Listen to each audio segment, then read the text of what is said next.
జనరల్‌గా అంటారు కదా! చనిపోయిన వాళ్ళే మళ్ళీ పుట్టారు అనేది మనం వింటూ ఉంటాం గదా! ప్రాక్టికల్‌గా గూడా. పుట్టారంటే ఎట్లా అంటారంటే ముఖ కవలికలు వస్తాయి ఎవరికైనా కానీ. హ్మ్. ఇప్పుడు మనం ఉన్న మన ముత్తాత ముఖ కవలికలు మనకు వస్తాయి. ఎందుకంటే ఈ జీన్స్ ఇవి. హ్మ్. ఎవరికెళ్ళి జీన్స్ ట్రాన్స్‌ఫర్ అయితాయి. హ్మ్.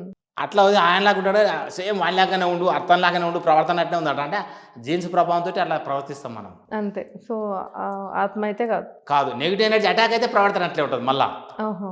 ఓకే. ఆ చనిపోయిన ముత్తాత ఎనర్జీ కింద మన ఇంట్లో ఉండి, పుట్టిన మన్మని మీదకి ఆ ఎనర్జీ వస్తే, హ్మ్. వీని ప్రవర్తన సేమ్ అతను ఎలా ప్రవర్తించిండో ఆ విధంగా ప్రవర్తిస్తాడు. అంటే వీని మైండ్‌ని వాడు కంట్రోల్ చేస్తాడు. నెగెటివ్ ఎనర్జీ కంట్రోల్ చేస్తది. హుహు. దానికి తెలివితేటలు ఎక్కువ. అయితే అది ఏం చేస్తదంటే మనిషిని మోటివేట్ చేస్తది. ఓకే. మనం కారు నడుపుతుంటే ఎట్లా నడుపుతామో అది వచ్చి రానోడు నడిపినట్టు మనల్ని ఇబ్బంది పెడుతుంటది. హ్మ్. మనల్ని మొత్తం నెగెటివ్ ఎనర్జీ చెప్పినట్టు వింటాం. నేనైనా సరే నన్ను కూడా రోజు ఇబ్బందే పెడతాయి. ఎందుకంటే నేను రోజు చేసేదే వాడితో సాహసం కాబట్టి నాకు రోజు వాడితోటి ఇక ఫ్రెండ్షిప్ లాగా అయిపోయింది. నాకు మనుషుల కన్నా ఈ నెగెటివ్ ఎనర్జీలతోటే ఫ్రెండ్షిప్ ఎక్కువ ఉంది. హ్మ్. ఆడ ఎనర్జీ, మగ ఎనర్జీ అన్నీ తెలుస్తాయి నాకు. హ్మ్.